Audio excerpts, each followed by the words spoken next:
Kok bisa kayak gitu? Yes, karena orang Kristen dididik untuk mengutuk Nabi Abraham alaihissalam. Apa contoh pengutukannya? Pertama, mereka mengatakan Abraham itu tidak sabaran, Abraham itu punya gundik, Abraham itu pesina, punya anak yang tidak sah alias haram alias anak zina. Dengan demikian mereka menghina anak Abraham sama dengan mereka mengutuk Abraham. Siapa mencela anak Nabi Abraham, maka dia sama halnya mencela dengan Nabi Abraham. Kejadian 12 nomor 3, siapapun yang mengutuk engkau Abraham, maka aku akan mengutuk dia. Ini yang terjadi di hari ini. Jadi kalau Indonesia penuh dengan umatnya Nabi Muhammad, maka Indonesia penuh dengan berkat Tuhan. Tapi kalau Indonesia penuh dengan orang Kristen, pengikut Kristus palsu, maka Indonesia penuh dengan kutukan Tuhan. Orang Kristen berdiri di atas kutuk. Tanpa kutuk, mereka tidak ada.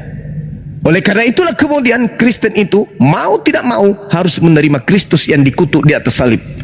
Kenapa? Karena dosa-dosa mereka dialihkan kepada Kristus yang bukan anak Maria, tetapi Kristus lain. Ini yang ingin saya katakan. Sekali lagi terakhir dari saya, bahwasanya berdasarkan Kejadian 22 nomor 18, oleh keturunanmu semua bangsa di bumi mendapatkan berkat. Kristen semakin merebak ke seluruh penjuru bumi, semakin mengajarkan kutukan-kutukan kepada Bani Israel. Bahkan mereka mengakui bahwa pencipta langit dan bumi nusul menjadi daging. Setelah menjadi daging, dia menjadi kutuk di atas salib. Na'udzubillah summa na'udzubillah. Ini jelas ajaran sibilisis. Demikian dari saya sementara. Silakan ditanggapi yang mau tanggapi, silakan direnungkan yang mau merenung. Silakan. Boleh tanggapi Bang Zuma sedikit. Bang Tejo, Bang Rostrom dulu, Bang Rostrom. Saya itu kan sebenarnya kan orang awam, ndak terlalu pinter-pinter amat untuk membahasakan narasi-narasi yang seperti yang telah disampaikan itu. Cuma kalau kita nyimak dari keterangan Bang Zuma ini, memang sangat jelas sekali. Namanya umat yang percaya, dia sangat pembela sekali apa yang dia yakini di situ. Tetapi pembelaan dari Bang Zuma sendiri itu, narasi-narasi seperti itu sudah dipatahkan atau sudah di-cut oleh keimanan Kristen sendiri pada abad yang ketiga. Karena apa?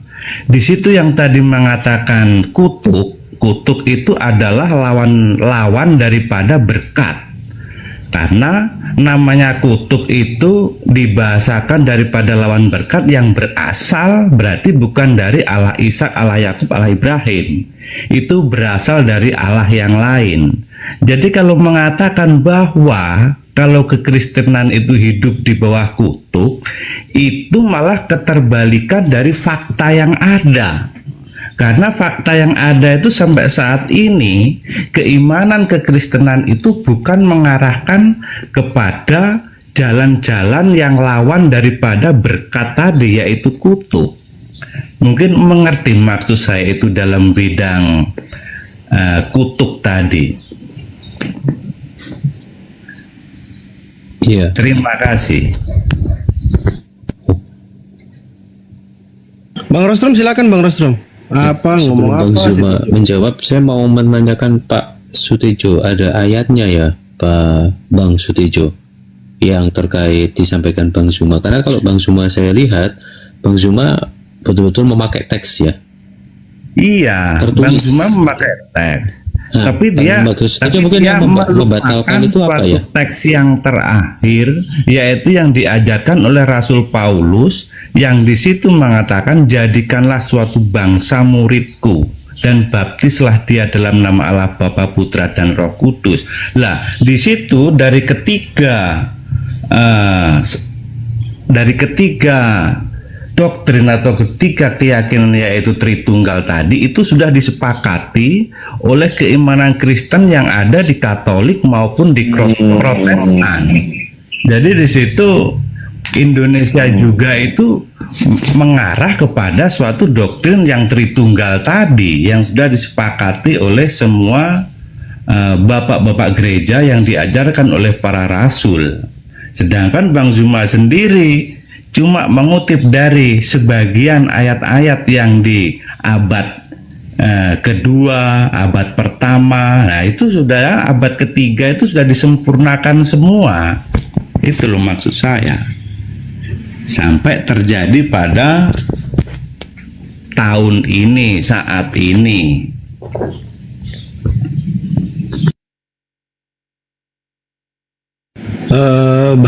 Bang Rostrum. Saya sebagai Kristen nggak paham yang dimaksud ya. Nggak paham saya. Oh, Abang Kristen. Ya bang, saya Katolik. Oh, Coba Bang saya Tejo. Protestan. Bang Saya Tejo. Protestan. Mulanya itu Bang Tejo saya bentar dulu Bang. Bang Tejo. Coba ke dapur, bikin kopi, ambil dedak sedikit campur, terus duduk manis nyimak minum kopi itu, ya, Bang Tejo ya. Oke? siap, siap. Mari kita sapa dulu. Ini ada yang baru naik, Bang Andika sama Bang Yola. Ini Kristen atau Muslim, Bang Andika sama Bang Yola? Monitor. Salam, saya Kristen.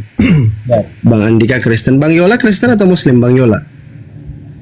Oke, tidak menanggapi. Bang Jip, monitor Bang Jip. Siap. Ini Bang Tejo ini kayak mana ini? Seperti Nah, lebihnya saya loh cuman menanggapi, tapi Iya, kan ya udah ini minum, kan minum kopi aja bela. kalau gitu, Bang Tejo ya, minum kopi aja. Coba Bang Rostrum dulu deh yang tanggapi, karena tadi Bang Rostrum mau ngomong, silakan Bang Rostrum. Enggak sih, kalau Bang Tejo kan lebih ke dogmatis ya, memang dia lebih ke sana. Mungkin dia nggak nyambung karena percakapan kita sudah sejak pagi tadi itu lebih ke Betul sekali. apa ya, sesuatu yang mendasari ya, fondasinya Ya. gitu. Oke, mumpung ada Bang Zuma, ini saya mau menanyakan tentang Al-Quran, boleh ya Bang ya? Silakan Bang Rostrum, silakan. boleh. Ya, saya itu kebetulan menemukan surah ini nih ya, saya buka kamera aja. Ini menemukan surah ke-5 juz ke-6, ini Al-Maidah ya. Di sini dikatakan di ayat mulai 66 sampai 69 ya. Saya cukup terganggu juga ini dengan ini ya. Contohnya misalkan katakanlah Muhammad, wahai ahli kitab, ayat 68 ya, kamu tidak dipandang beragama sedikit pun hingga kamu menegakkan ajaran-ajaran Taurat, Injil dan Quran yang diturunkan Tuhanmu kepadamu, dan apa yang diturunkan Tuhanmu kepadamu pasti akan membuat banyak di antara mereka lebih durhaka dan lebih ingkar. Maka janganlah engkau berputus asa terhadap orang-orang kafir itu. Saya ingin mendapatkan penjelasan dari ayat ini, Bang. Berarti apakah ada message dari Tuhan kepada Nabi Muhammad untuk juga mengajar kepada kaum Nasrani terkait dengan konsep-konsep yang kurang tepat gitu menurut Islam, begitu Bang? Terima kasih. Iya, baik. Ini pertanyaan yang sangat menarik. Perintah Allah kepada Rasulullah. Kul, katakanlah wahai Nabiku Muhammad, ya ahlal kitab, lastum ala syai'in hatta tuqimut Taurah wal Injil wa ma unsila ilaikum mir rabbikum. Katakanlah kepada mereka, wahai Nabiku Muhammad, kamu tidak dipandang beragama sedikit pun hingga kamu menegakkan ajaran-ajaran Taurat, Injil dan Al-Quran yang diturunkan Tuhanmu kepadamu. Satu, Taurat yang datang kepada Nabi Musa itu rancangan damai sejahtera yang diberikan kepada Bani Israel. Dua, Injil rancangan damai sejahtera yang diberikan Tuhan kepada Bani Israel melalui Nabi Isa alaihissalam. Mundur di data nomor 14, 15, 16 di surah Al-Maidah ini, di situ perintahnya, ya ahlal kitab, qad ja'akum rasuluna yubayyinu lakum, wahai ahli kitab, telah datang rasulku kepadamu yaitu Nabi Muhammad untuk menjelaskan dari isi Taurat, Injil yang kalian sembunyikan. Lalu seruannya kemudian Allah meminta kepada mereka untuk mengikuti baginda Rasul Muhammad sallallahu alaihi wasallam. Jangan yang lain. Dengan datangnya Rasulku, maka ikutlah kepadanya. Maka ikutlah kepadanya.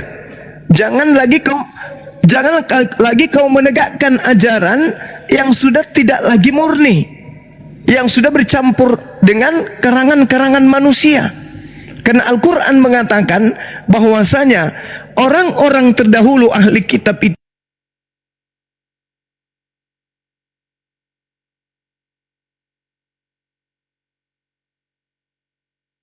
Waduh, cek tes 1 2 dicoba. Aduh, kena lagi akun Bang Zuma. Aduh, jangkrik. Coba kenapa kayak gini lama aja. Ya, sabar Bang Rostum ya, tunggu Bang Zuma naik kembali ya. Kena tombak Bang Zuma. Aduh. Akun utama itu baru aktif loh, belum lama aktif. Alamak jang. Bang Fandi. Ya siap. Saya itu ini menyampaikan ini ya. Saya itu kalau ketemu Bang Jibril sama Bang Zuma itu ujung-ujungnya membuat saya gelisah setelah turun dari Komal. Itu ya. Kenapa ya Bang Jibril ini ya sama Bang Zuma ini membuat turun itu gelisah gitu. Selalu begitu. Iya, coba sekali-sekali ikut polanya Bang Zuma, Bang Rostrum. Bang Rostrum turun, bikin kopi, campur dedak sedikit, 1-2 sendok, ya kan? Nah, seperti selang saya tadi itu kan. Iya, seperti Bang Tejo saya tadi masukkan nggak kena ditumbak. Cuma kalau Bang Zuma itu terlalu pintar airnya. Iya, makanya pakai dedak jadi sedikit. pelawak dia ini. Bang Jibril aja diam kena. Bang Jibril diam kena. Kalau gitu kayak gini aja layarnya, nggak usah kita besarin ya. Atau nggak apa-apa lah. saya lanjut sedikit ya. Lanjut. Jadi saudara, sebelum Al-Quran datang, sebelum Nabi Muhammad itu diutus, Allah mengatakan apa? Walaqad ahazallahu mitsaqa bani Israil wa ba'atha minhum 12 naqiban wa qala Allahu inni ma'akum. Sebelum kita ada, sebelum Kristen ada, sebelum Islam ada, pencipta langit dan bumi menerangkan, sungguh aku telah mengambil perjanjian bagi Bani Israel dan aku telah mengangkat 12 orang pemimpin di antara mereka dan aku berkata kepadanya, inni ma'akum, aku bersama dengan kalian wahai Bani Yakub, Bani Israel. Dan orang Kristen pun mengakui ayat ini. Keselamatan itu datangnya dari Bani Israel. Al-Quran menorehkan. Akan tetapi Allah menjelaskan, "Wabima naqdihim mitsaqahum la'annahum wa ja'alna qulubahum qasiyah." Akan tetapi karena mereka melanggar janji mereka, maka aku melaknat mereka. Aku jadikan hati mereka keras membatu. Kristen pun membenarkan ayat ini. Ketika Yesus mereka datang di tengah Bani Israel, saking kerasnya hati mereka, Yesusnya diupayakan untuk ditolak. Bukan hanya ditolak, tapi berupaya untuk membunuhnya. Lalu kemudian ayat selanjutnya dalam surah Al-Maidah ini, Allah menerangkan setelah kejadian itu, diberikan janji, kemudian mereka tolak janji itu, kemudian dibuat mereka itu hatinya keras membatu. Datang Nabi Muhammad, ya ahlal kitab qad ja'akum rasuluna yubayyinu lakum katsiran mimma kuntum tukhfuna minal kitab wa ya'funa an katsir. Qad ja'akum minallahi nurun wa kitabun mubin. Wahai ahli kitab yang tadinya dijanji, yang diberikan janji, yang dipilih umat pilihan, di mana Tuhan pencipta langit dan bumi bersama dengan kalian. Rasulku telah datang kepadamu menjelaskan kepadamu banyak hal dari isi kitab yang kamu sembunyikan dan banyak pula yang dibiarkan untuk tidak dijelaskan. Sungguh telah datang kepadamu cahaya dari Allah, yaitu Nabi Muhammad, dan kitab yang menjelaskan, yaitu Al-Quran. Yahdi bihil man ittaba ridwanahu subulas salam wa yakhrijuhum minas zulumati ilan nuri bi izni wa yahdihim ila siratim mustaqim. Dengan kitab Al-Quran itu Allah memberi petunjuk kepada siapa yang mengikuti keridaannya kepada jalan keselamatan. Dan dengan kitab Al-Quran itu, Allah mengeluarkan orang itu dari gelap gulita kepada cahaya dengan izinnya dan menunjukkan kepadanya kepada jalan yang lurus. Yesus berkata apa? Masih banyak hal yang ingin aku ajarkan kepadamu, namun engkau belum sanggup untuk menanggungnya. Tapi ketika ia datang, yaitu seorang penolong lain, dialah yang akan mengajarkan kalian tentang kebenaran, tentang hukum-hukum, tentang keadilan, tentang pengisapan dunia akan dosa. Ini fakta real kan? Masih banyak yang Yesus ingin ajarkan, bukan? Tapi Yesus pada saat itu mengatakan, kalian belum sanggup untuk menanggungnya. Belum. Lawang ajaran cuman 10 hukum Taurat aja kalian nggak sanggup, apalagi mau menerima perintah zakat, perintah haji, perintah ini, perintah itu. Belum sanggup kalian. Tapi ketika ia datang, maka dia yang akan mengajarkan segala sesuatunya. Ingat, ayat ini adalah seruan Allah kepada Bani Israel yang umat pilihan tadi yang telah ingkar. Kalau Bani Israel aja dipanggil, apatah lagi kita yang bukan Bani Israel.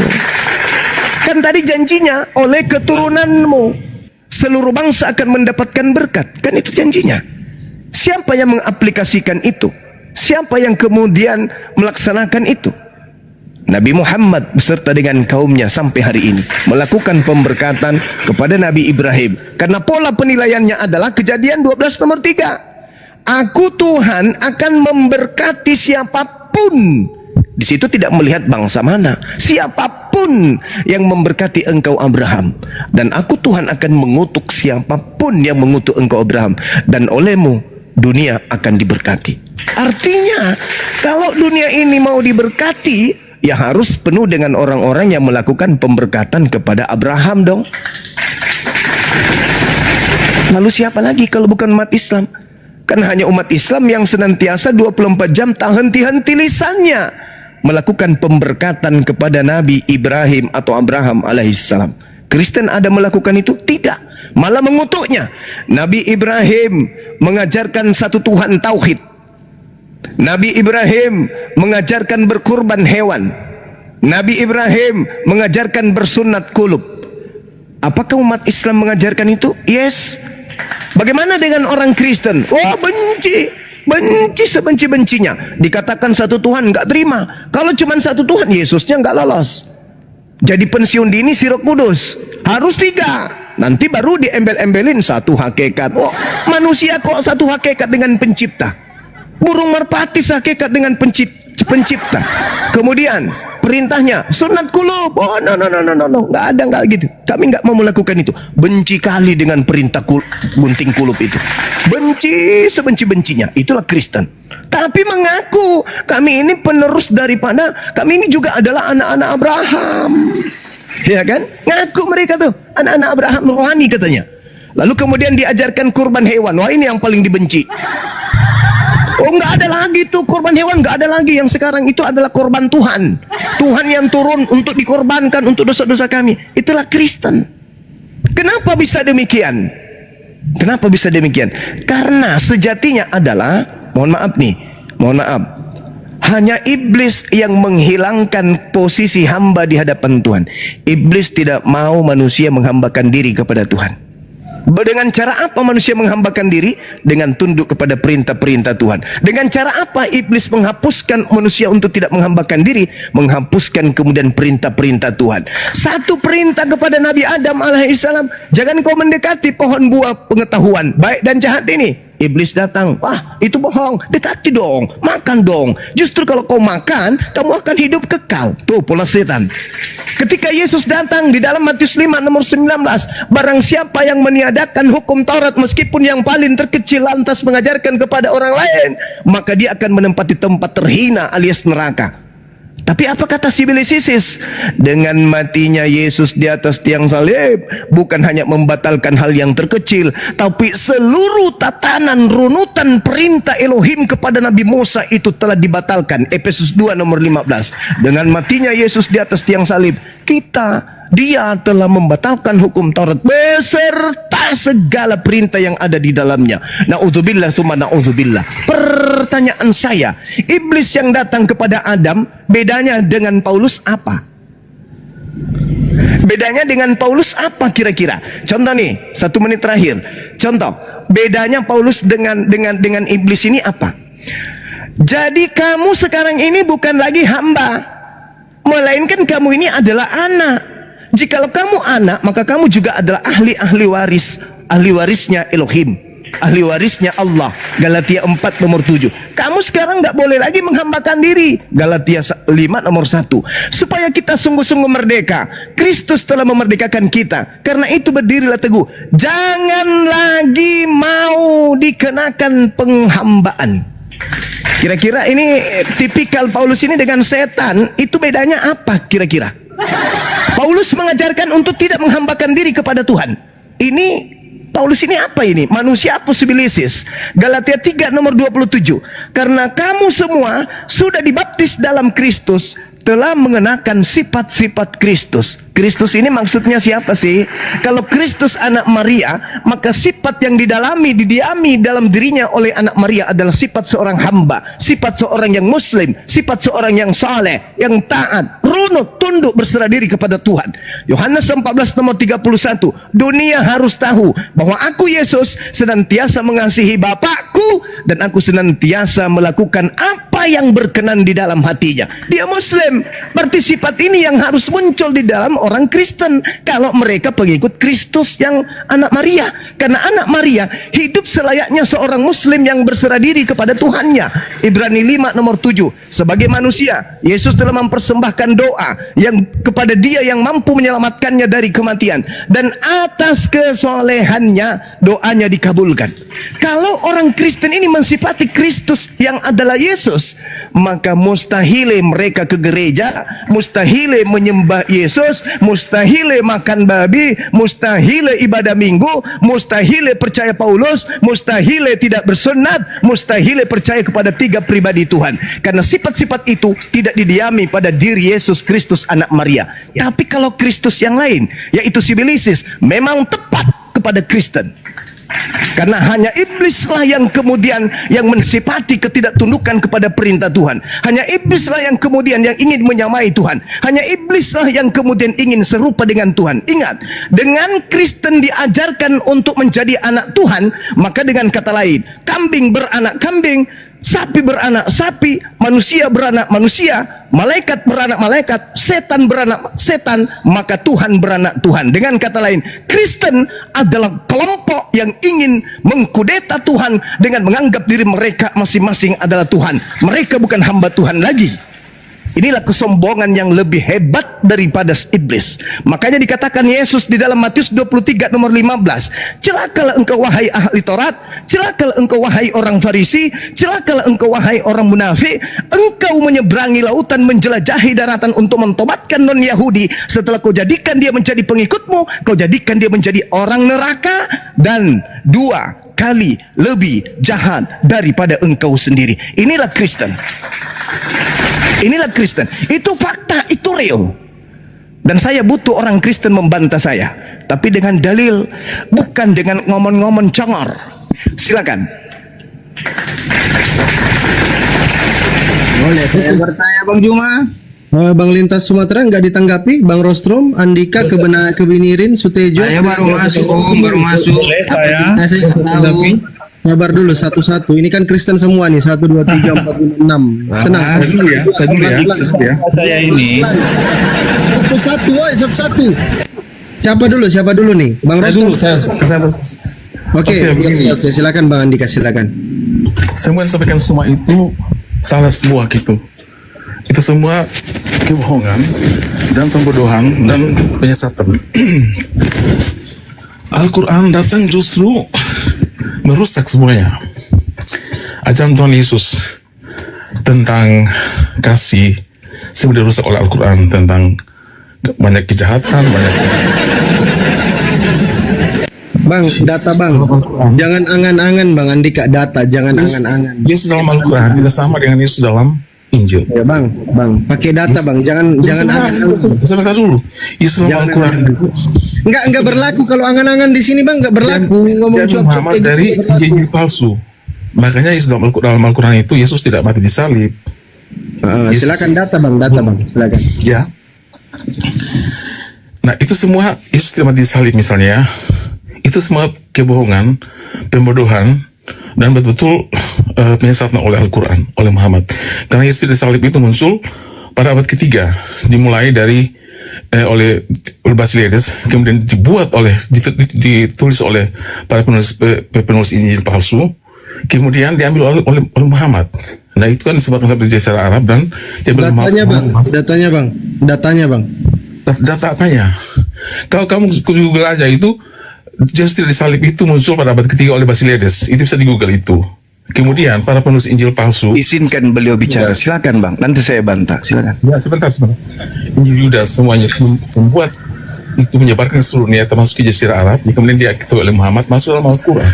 Ini sebenarnya sudah cukup membuktikan bahwa kepalsuan semua ajaran Muhammad itu artinya dia tidak mengambil dari Injil yang asli.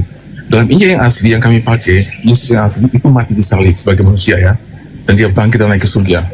Sementara Yesus yang palsu itu, yang kemudian diambil oleh Muhammad dalam Al-Quran itu tidak mati disalib, diserupakan oleh seseorang. Ini satu hal yang sangat penting buat kekristenan, dan ini suatu kebohongan dan penyesatan yang sama sekali tidak punya faktanya, fakta sejarah. Misalnya tentang Yesus mati salib ini kan bukan satu orang yang melihat, semua orang, banyak orang yang melihat, bro. Banyak buktinya, dan ini ditulis oleh para penulis Rasul Yesus sendiri gitu kan, misalnya Yohanes, Matius, mereka menulis tentang itu, dan mereka adalah fakta saksi sejarah melihat langsung kisah itu. Lalu kemudian setelah 7 abad kemudian Al-Quran membuat kisah yang berbeda yang diambil dari Injil palsu itu betul-betul satu kebohongan yang seharusnya itu bisa membuktikan bahwa sebenarnya Al-Quran itu palsu gitu. Atau misalnya udah selesai. Misalnya tentang surga misalnya.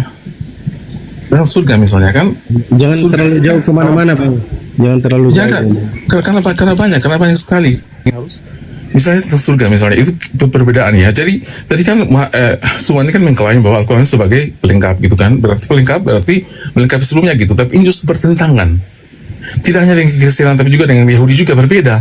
Kisah-kisah Abraham juga berbeda. Kisah Musa berbeda, kisah Nabi Nuh juga berbeda, semuanya berbeda, ada perbedaan walaupun tidak begitu tidak semuanya, tapi ada juga banyak sekali yang berbeda tentang kisah itu. Dan itu semua membuktikan bahwa sebenarnya Al-Quran bukanlah melengkapi tapi justru merusak semuanya gitu. Makanya sampai saat ini orang Israel tidak pernah mengakui Al-Quran, tidak pernah mengakui Muhammad, tidak pernah mengakui Allah. Oke bang, ditanggapi. Allah sama ya. Sebentar.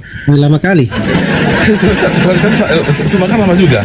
Dan satu kesalahan sejarah yang sangat-sangat fatal dalam Al-Quran juga, misalnya banyak sekali kesalahan sejarahnya, tapi yang paling saya ingin fokus kepada Yesus saja tentang Maria ibu Yesus. Dikatakan dalam Al-Quran bahwa Maria Yesus adalah saudara perempuan Harun. Itu suatu kesalahan yang sangat-sangat fatal gitu. Itu tidak bisa terima lagi itu. Dan itu sebenarnya hal-hal itu sudah membuktikan bahwa sebenarnya Al-Quran itu bukanlah wahyu Tuhan tapi wahyu buatan Muhammad, dan mengambil ajaran-ajaran surat pada saat itu, tapi dia tidak mengambil dari yang aslinya, digabungkan dengan mitos-mitos. Bahkan yang paling fatal adalah tragis adalah ketika Al-Quran mengambil ajaran agama Zoroaster masuk dalam Al-Quran tentang amal kebajikan. Ini kan dari Muhammad dari agama Zoroaster. Saya terlalu banyak fitnahan yang Anda tidak bisa buktikan. Bukan fitnah, tapi ini fakta. Saya sebagai moderator, sebagai host. Kok jangan gini kan tadi semua ngomongnya banyak. Saya sebelum saya tanggapi, saya mau tanya saudara Andika ini, Anda bisa baca Quran? Saya tidak perlu baca Quran, saya tidak percaya Al-Quran. Oh ya.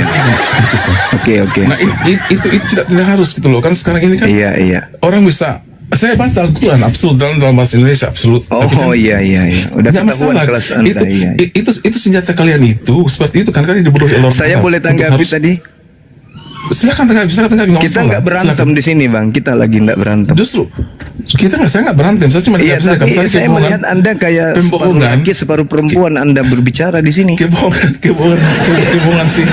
Nggak kayak gitu. Orang-orang yang berpendidikan itu nggak kayak gitu. Kalau diskusi ilmiah itu Anda curhat. Ini orang lagi memberikan data, Anda curhat. Oke, misalnya kita fokus pada. Sebentar Bang Andika. Saya tanggapi dulu. Sebelum ditanggapi Bang Zuma, kita kasih tepuk tangan untuk angan-angannya tadi dulu biar. Enggak. Itu karena diam dulu saudara Andika. Oke, begini. Iya, tenangkan hati Anda dulu, kita tanggapi satu-satu ya. Masih ada Ya, waktu silakan. kok, masih banyak sampai Silakan. 10 tahun kita diskusi. Karena begini, karena mungkin terlalu panjang tadi ya, terlalu panjang terlalu artinya kita fokus dulu kepada kematian dan ketidakmatian Yesus. Oke, baik, baik. Injil mengatakan bahwa jelas-jelas Oke, saya sudah nangkap itu, Bang. Nah, saya pikir Anda harus menjelaskan. Oke, pertanyaan saya pertama adalah apakah Anda mengakui bahwa Yesus adalah sama dengan Isa? Yang datang kepada Bani Israel itu cuma satu manusia saja.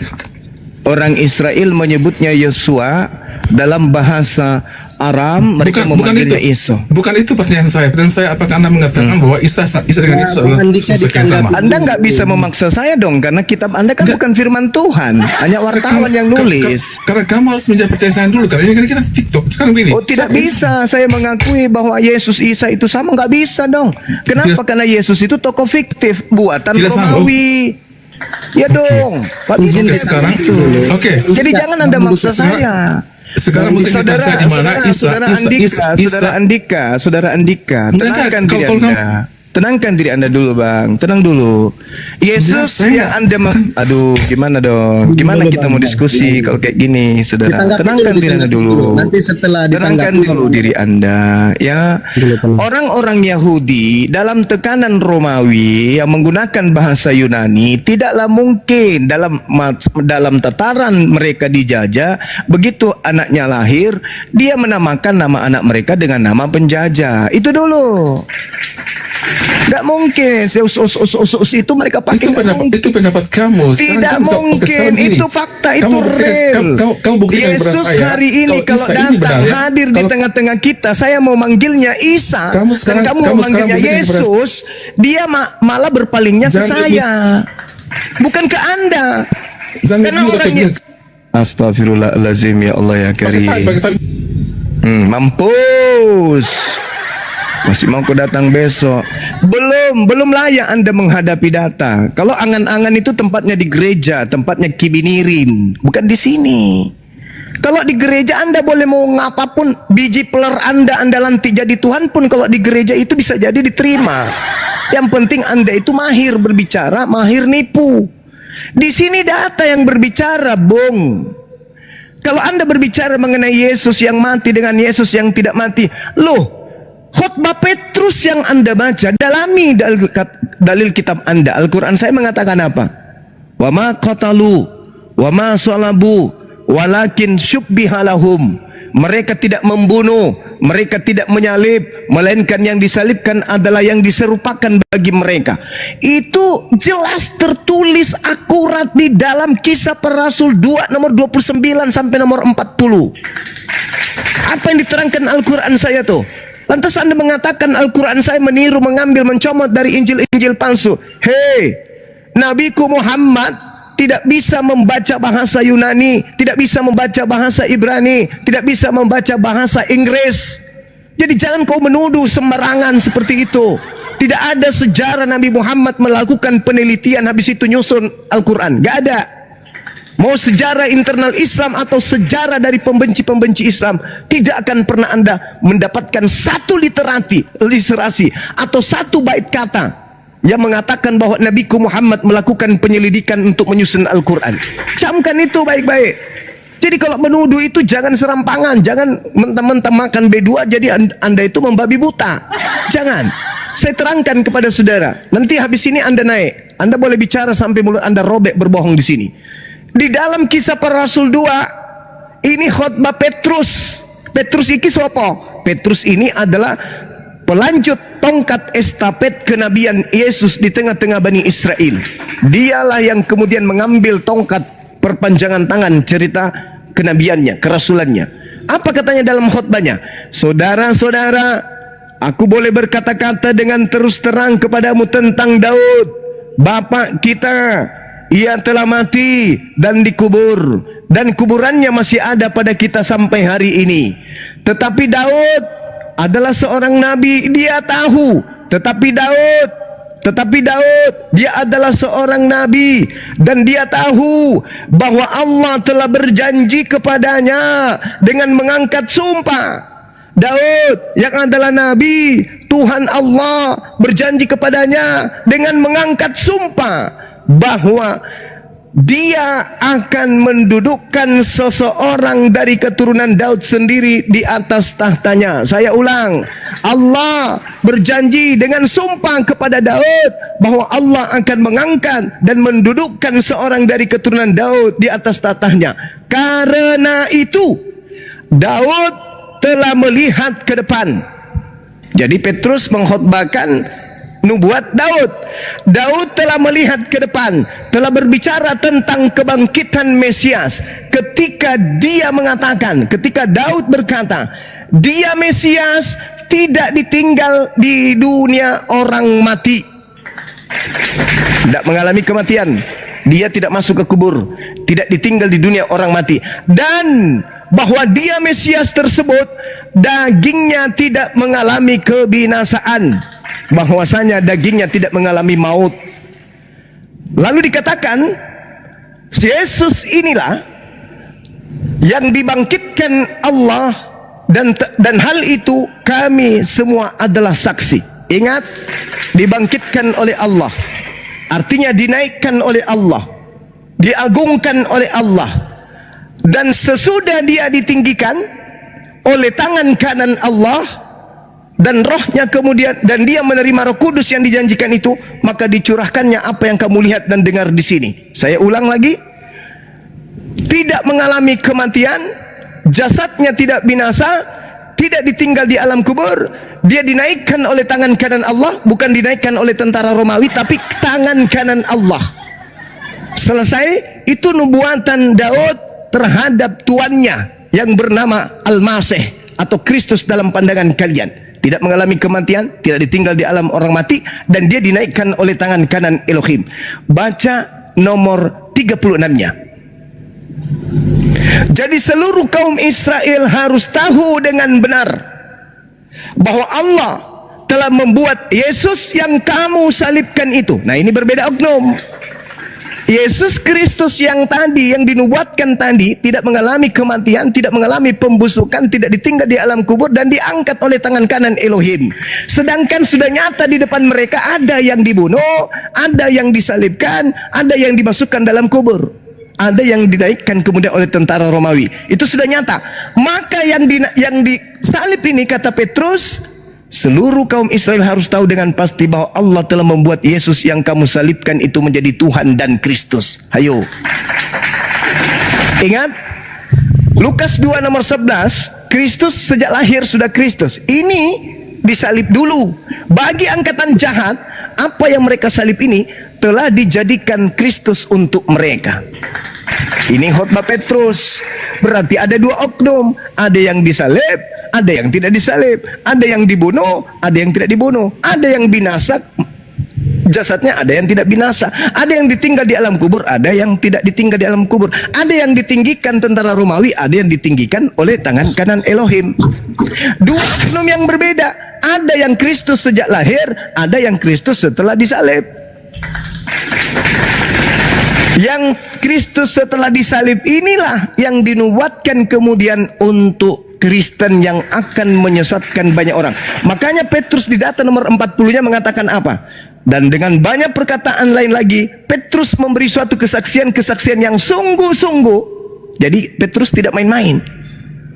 Dan Petrus mengecam mereka dan menasihati mereka dengan berkata, berilah dirimu diselamatkan dari angkatan jahat ini.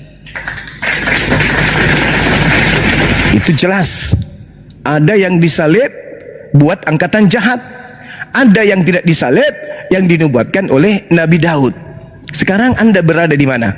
Anda berada pada angkatan jahat. Ingat Matius 12, orang-orang Farisi yang adalah angkatan jahat ini minta satu tanda, namun tidak akan diberikan satu tanda apapun kecuali tanda Yunus. Sebab Yunus 3 hari 3 malam dalam perut ikan, demikian juga anak manusia dalam kurung tanda tanya besar. Siapa anak manusia ini?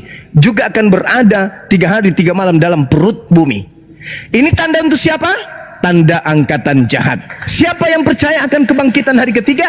Angkatan jahat. Makanya untuk angkatan jahat yang mereka salibkan ini telah dijadikan menjadi Tuhan, menjadi Kristus, menjadi sembahan bagi angkatan jahat. Itu fakta, itu real. Maka Kristen adalah kelompok dari angkatan jahat yang menunggu-nunggu kebangkitan hari ketiga.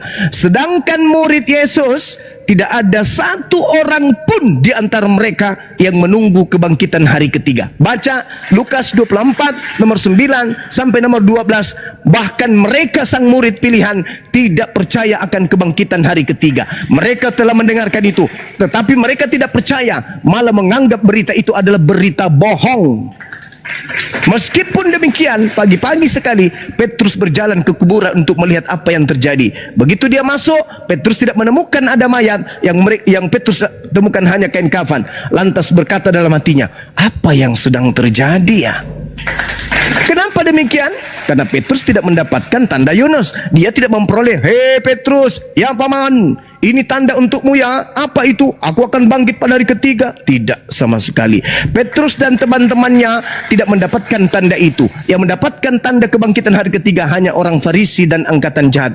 Itulah kalian yang dinubuatkan Yesus, yang mana Yesus mengatakan dalam Matius 24 nomor 4 nomor 5. Waspadalah kalian wahai Bani Israel kepada penyesat yang datang kepadamu dengan memakai namaku dan berkata, akulah Kristus. Mereka akan menyesatkan banyak orang. Mana banyak orang yang disesatkan oleh Kristus palsu ini?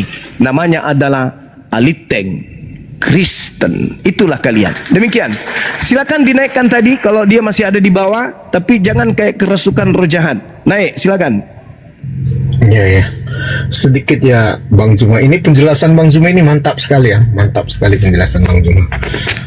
Cuman saya mau mengoreksi sedikit saja. Ini sedikit sebentar ya Bang Andika. Sebentar ya. 2 menit aja dulu. Ya. Jadi begini ya. Bang Juma ini penjelasannya sih mantap, betul-betul mantap. Dan ini semua persepsi Bang Juma ya, persepsinya begitu. Jadi saya cuma mau mengoreksi satu hal, karena Bang Juma di sini lupa. Sebenarnya di dalam Al-Quran itu ada Zakaria, ada Yahya, dan ada Iso. Jadi kalau Zakaria ini, Yahya ini, kalau kita tinjau di dalam bahasa Ibrani, Yahya itu namanya sebenarnya Johanan ya.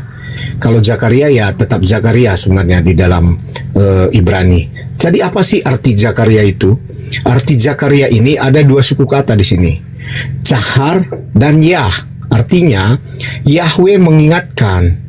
Yang saya koreksi di sini sedikit. Tadi kata Bang Juma ini Petrus Allah gitu. Jadi sebenarnya ketika ada penggunaan nama Zakaria, Yahya yang dalam Yohanan, yang artinya Yohanan itu ada dari 2 kata ya, Yah dan Kanan, yang artinya Yahweh menganugerahkan. Jadi di sini dari nama-nama yang ada di dalam Al-Quran sendiri itu semua merujuk kepada Yahweh sendiri. Di situ yang Juma lupakan begitu. Jadi dari narasi-narasinya tadi, dari sini, dari dasar saja dia sudah salah. Sebenarnya ini penjelasan tadi sudah salah semua. Tapi begitulah persepsi Juma ya. Nggak apa-apa. Karena namanya juga berpikir itu kan kadang salah. Jadi dari persepsi saudara Juma ini kan semuanya banyak yang salah jadinya nih. Karena dari dasar dia nggak tahu. Zakaria, Yahya, bahkan Isa sendiri itu kalau kita lihat di dalam bahasa Ibrani artinya kan apa ya? Yesua itu kan sama dengan Yesua. Apa sih arti Yesua itu? Yesua itu keselamatan dari Yahweh. Jadi di sini Juma ini sudah salah kaprah ketika menempatkan bahwa Tuhannya Petrus tadi menunjukkan Allah begitu. Salah. Saudara Juma ini sudah salah dari situ. Jadi dari dasar saja dia sudah salah, maka penjelasan yang begitu panjang tadi salah sudah jadinya. Begitu aja. Tanggapan saya begitu aja. Terima kasih Juma.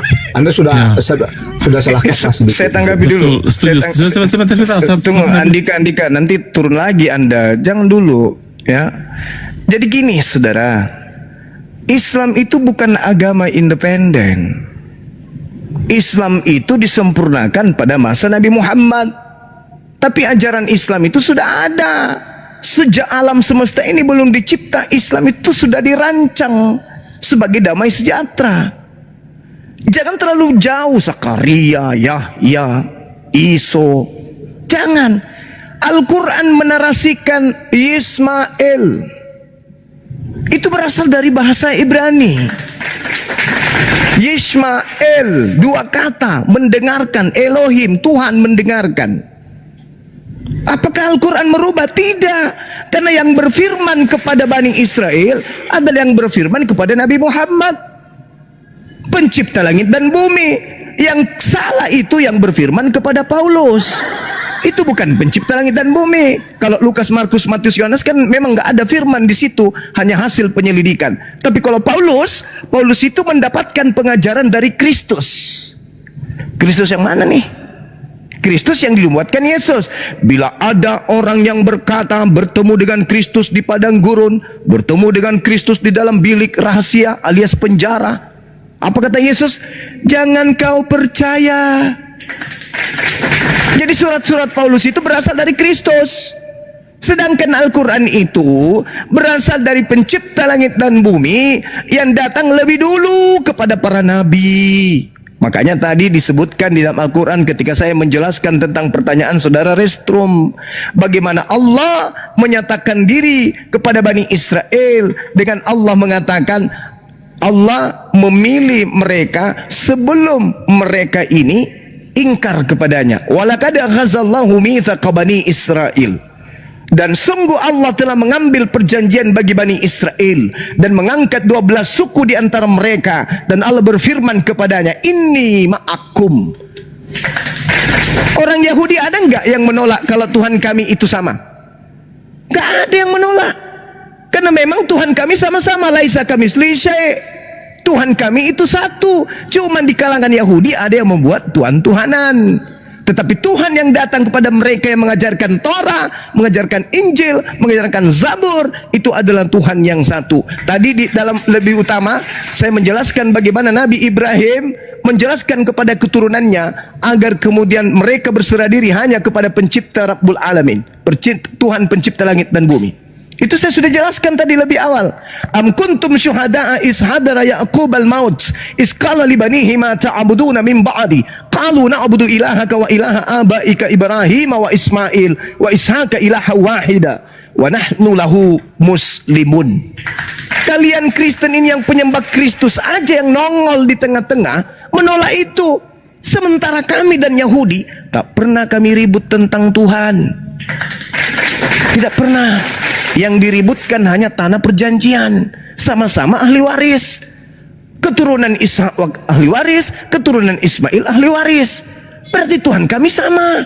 Hanya saja ada di antara mereka yang ingkar. Begitu juga di Islam ada di antara kami yang ingkar. Tetapi Tuhan yang datang itu cuma satu. Rabbus samawati wal ardh laisa kamislihi syai'. 2 Samuel 7:22. Dia yang maha adil, dia yang maha tinggi, tidak serupa dengan apapun.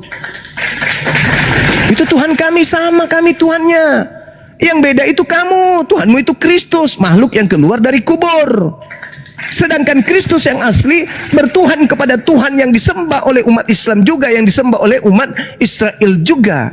Hanya Kristen yang berbeda, menyembah kepada makhluk yang keluar dari kubur sebagai duplikat yang disebutkan dalam Al-Quran, wa ma katalu wa ma salabu walakin syubbiha lahum. Dan dijelaskan khotbah Petrus, dia yang mereka bunuh telah dijadikan menjadi Kristus bagi mereka, sang angkatan jahat ini. Itu saudara, jadi nggak usah terlalu jauh. Zakaria, Ismail aja, Ismail. Ingat ya saudara, ingat ya, Abraham itu memiliki keturunannya, memiliki 3 bahasa serumpun. Ibrani, Aram, dan Arab. Terlalu panjang tapi nggak ada isinya gitu loh. Bisa berarti otakmu nggak berfungsi berarti. Otakmu nggak berfungsi berarti kalau kau katakan nggak ada isinya. Otakmu nggak berfungsi berarti kalau nggak ada isinya. Karena saya jelaskan berdasarkan data. Udah jangan ganggu sebelum saya sepak bokongmu ke gereja. Jangan ganggu. Begitu saudara. Jadi Abraham memiliki keturunan. Keturunannya memiliki 3 bahasa serumpun yang tidak bisa Anda campur adukan dengan bahasa Yunani Anda itu. Gak bisa. Bahasa Ibrani, bahasa Aramaik atau bahasa Suryani, dan juga bahasa Arab, itu bahasa serumpun. Bahasa keturunan Abraham yang kalian tidak punya hak untuk mengganggu gugat mereka. Mereka adalah sebangsa, setanah air, seayah, seibu. Tidak boleh Anda ganggu. Kristen penumpang gelap. Kalau kami bukan Bani Israel, tapi di tengah-tengah Bani Ismail muncul seorang tokoh yang diutus oleh Eloah Abraham, Eloah Ishak, Eloah Yakub, yang diminta untuk kepadanya oleh keturunan Nabi Abraham dunia yang akan mendapatkan berkat. Dan itu hanya dari keturunan Ismail, bukan dari Ishak. Kenapa? Karena dari keturunan Ishak itu tidak lagi sampai kepada turun melewati Yesus, hanya sampai kepada Nabi Isa. Setelah Nabi Isa hanya ada muncul Isa palsu. Isa palsu inilah yang mengatakan, pergilah ke seluruh dunia, jadikanlah seluruh bangsa jadi pengikut. Itu Isa palsu itu. Itu Al-Masih palsu. Karena Al-Masih yang sah, Kristus yang sah, Matius 15 mengatakan, aku diutus hanya kepada domba yang sesat dari umat Israel. Wa isqala Isa bin Maryam, ya bani Israel, inni rasulullahi ilaikum. Nabi Isa untuk Bani Israel, Yesus Kristus anak Maria hanya untuk Bani Israel. Yang untuk seluruh bangsa itu adalah Kristus palsu yang kalian sembah. Pelajari itu lebih baik daripada Anda congor, nggak ngerti, nggak menentu. Silakan. Ya. Ini kan makanya memahami suatu kitab suci sih harus dari dasar ya. Kalau dasarnya salah ya ujung-ujungnya juga salah. Jadi kalau Anda berbicara lagi, Ismail itu kan berasal dari kata Yismael ya, Yismael. Jadi Ismail itu apa sih artinya kan gitu. Jadi Ismail itu kan Elohim mendengar. El di situ juga tidak mengacu pada kata Allah. Jadi kalau Anda mengatakan itu mengacu pada kata Allah, berarti itu orang Arab gitu. Berarti bukan Ismail yang keturunan dari Abraham sendiri. Kalau Anda mengatakan itu adalah keturunan dari Abraham, maka Yismael itu adalah Elohim yang mendengar, atau dengan kata lain itu kan kata Tuhan dari Ibrani kuno begitu. Jadi kalau kita lihat lagi nabi-nabi sebelumnya itu semua tidak ada mengacu kepada Allah, semua mengacu kepada Tuhannya orang Yahudi, yaitu siapa? Yahweh maupun Elohim. Karena kan tidak mungkin disebut Allah itu Elohim kan? Begitu. Jadi kalau Anda bernarasi panjang lebar tapi Anda tidak memahami dasar ini, maka semua narasi Anda jadi kosong, Bang Jemaah. Begitu. Jadi harap untuk lebih berpikir lagi sebelum berbicara, harap lebih teliti lagi dalam melihat sebuah data gitu. Jadi Anda di sini bernarasi panjang kan capek, tapi isinya sebenarnya kosong gitu loh, Bang. Oke, saya mau tanya, Anda terlalu sombong berbicara. Apa hubungannya Elohim Yotevave dengan Theos? Silakan Anda jawab. Oke, saya jawab ya. Silakan. Anda jabarkan kepada saya secara linguistik. Yotevave kenapa di Kristen berubah menjadi Theos? Silakan secara linguistik ya. Histori bahasa yang Anda harus jelaskan kepada saya. Karena Anda terlalu sombong, terlalu ponga untuk menjelaskan itu kepada saya, sesuatu yang hanya dasarnya kebencian dan penolakan saja. Silakan Anda tunjukkan kepada saya bagaimana Anda menyambung-nyambungkan Yod, He, Vav, He, Elohim dengan Theos milik Kristen. Silakan. Oke. Itu Bang. Kalau saya kan pendiskusi ini, saya nggak mau mutar ke sana, mutar kemari ya. Jadi sebenarnya kalau sebentar, ini saya mau ngomong Bang Juma, sebentar. Saya ngomong ya.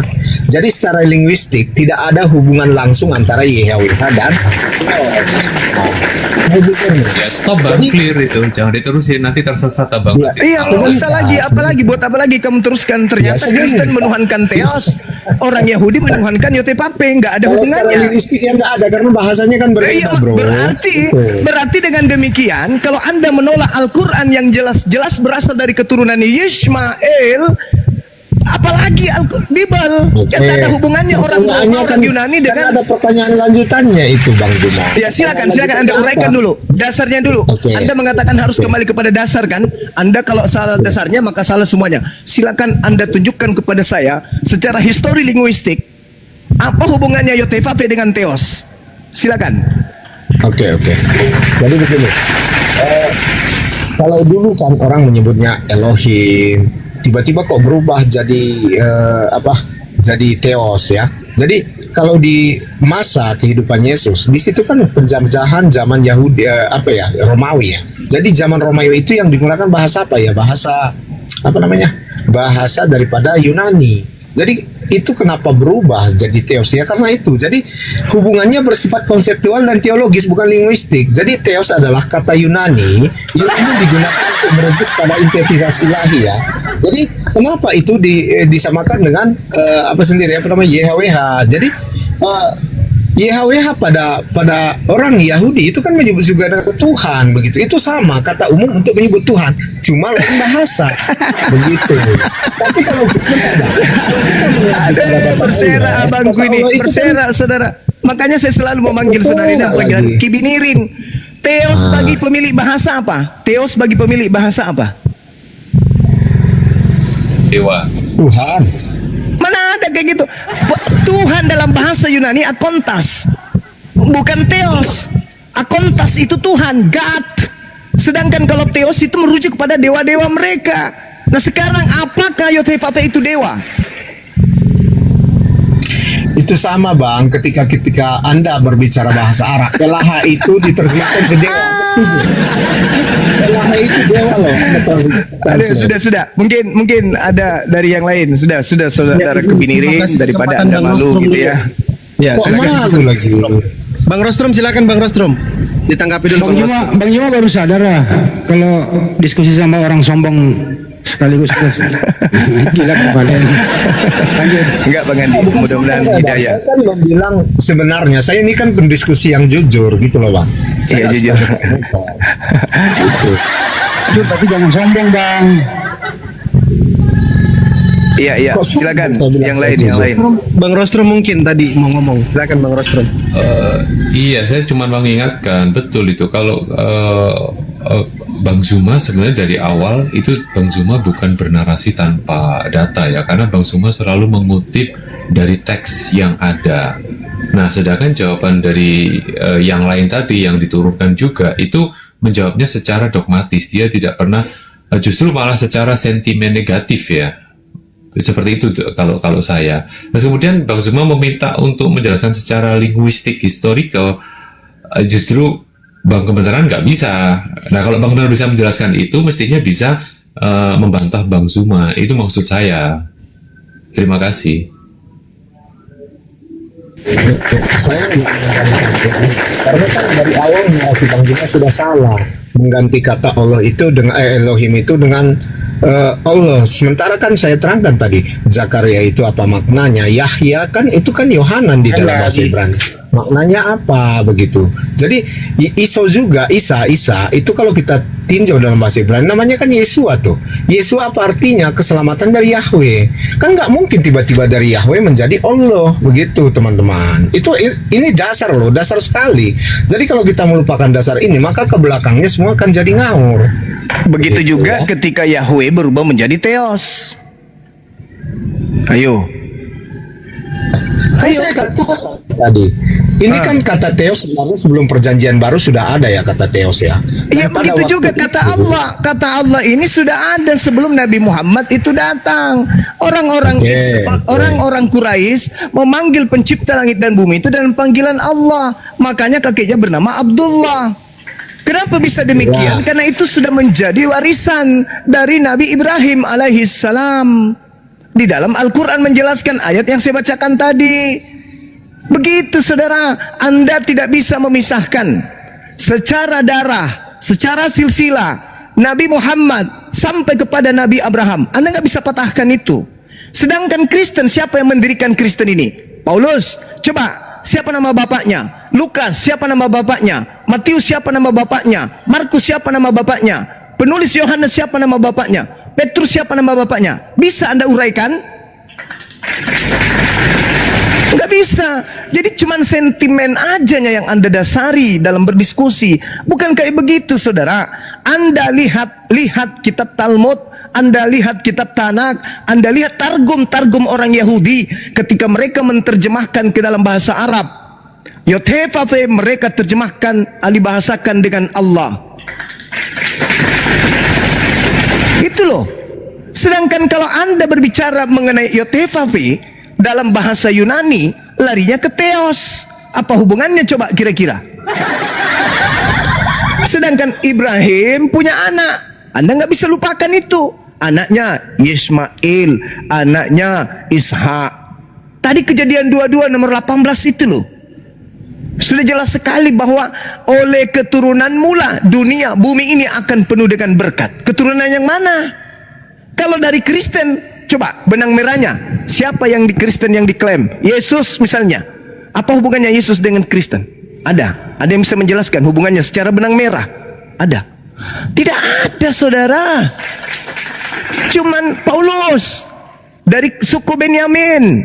Anda tahu tidak betapa ngerinya Yakub ketika menubuatkan Benyamin? Anda tahu nggak?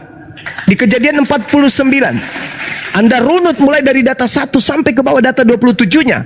Begitu Nabi Yakub mengumpulkan anak-anaknya, sini semua anak-anakku 12, mari aku akan menubuatkan tentang cerita-cerita apa yang akan kalian alami keturunanmu ke depan. Diceritakan Natalil, diceritakan Nat, diceritakan Yusuf, diceritakan kemudian siapa, Yehuda, diceritakan, semuanya diceritakan. Tiba pada masa Benyamin, apa kata Yakub? Benyamin, nanti lakumu seperti serigala, mencuri, merampas, lalu pada sore harinya kau membagi-bagikan hasil rampasanmu. Benyamin berlaku seperti serigala. Yesus berpesan, waspadalah kepada serigala. Paulus mengaku sebagai keturunan serigala. Filipi 3 nomor 5, aku adalah keturunan serigala alias Benyamin. Ngeri itu. Paulus mengambil kitabnya orang Yahudi. Apa yang diambilnya? Taurat.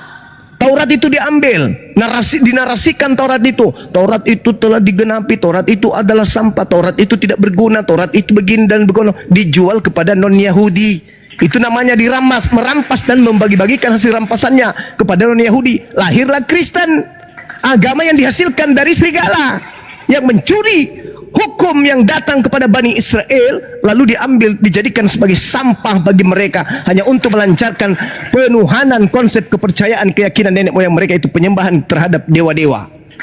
Paham sampai situ? Makanya kalian masih ada Natal, ada Tahun Baru, ada Sinterklas, ada ini, anak ini dan seterusnya. Kenapa berasa seperti itu?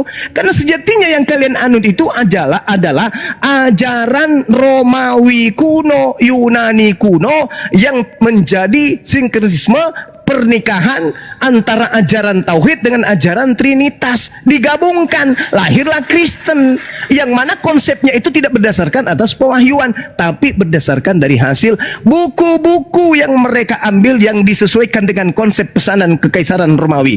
Paham ente?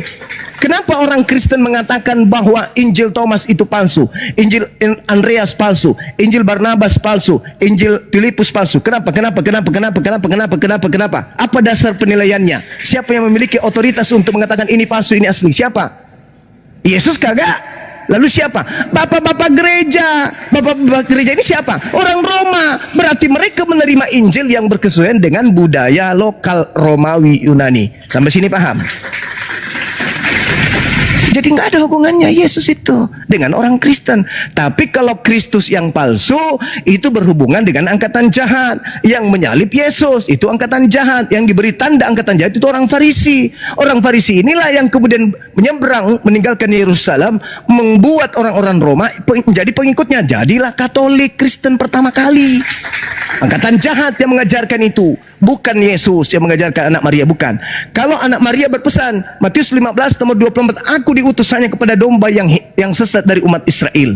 Ente bukan Israel. Anda baca Yehezkiel 5 nomor 12, apa kata Tuhan? Sepertiga aku bunuh, sepertiga dimakan makanan buah, sepertiga mati kelaparan, sepertiga lagi aku hamburkan ke seluruh penjuru bumi. Inilah yang Yesus katakan di dalam Yohanes 10 nomor 16, masih ada lagi dombaku di luar daripada kandang. Aule itu kandang Yerusalem. Masih ada lagi di luar. Siapa mereka ini yang di luar? Domba-dombaku yang ada di luar ini, Bani Yakub yang sudah dihamburkan Tuhan sepertiga dari yang Tuhan bunuh, yang Tuhan lenyapkan, yang Tuhan matikan karena penyakit. Itu. Jadi sepertiga ini adalah domba yang Yesus minta kepada muridnya untuk pergi ke seluruh dunia. Jadikan mereka, untuk pergi ke domba-domba yang sesat ini. Matius 15, Matius 10, nomor 5, nomor 6. Yesus berpesan kepada ke-12 muridnya agar jangan ke bangsa lain atau jangan ke bangsa orang Samaria, tetapi pergilah kepada domba-domba yang hilang dari umat Israel. Kalau dombanya ada di Indonesia, ya ke sana. Dombanya ada di Jepang, ke sana. Dombanya ada di Afrika, ya ke sana. Tapi hanya untuk Yakub punya anak. Bukan kepada kita orang Indonesia ini, yang asli orang Indonesia, bukan. Dia hanya mencari Bani Yakub yang sudah berserak ke seluruh penjuru bumi turunannya. Itu yang perlu Anda pahami. Jadi kalau Anda berbicara dasarnya dulu. Anda kalau berbicara mengenai dasar, berarti Anda harus kembali ke bahasa Yunani. Sudahkah Anda bisa baca bahasa Yunani? Sudahkah Anda bisa membaca bahasa Ibrani? Kalau berbicara dasar, gitu saudara. Jangan mulut besar tapi tong kosong. Apa gak mengaku? Bapak ini kok diajarin bener nggak mau itu loh.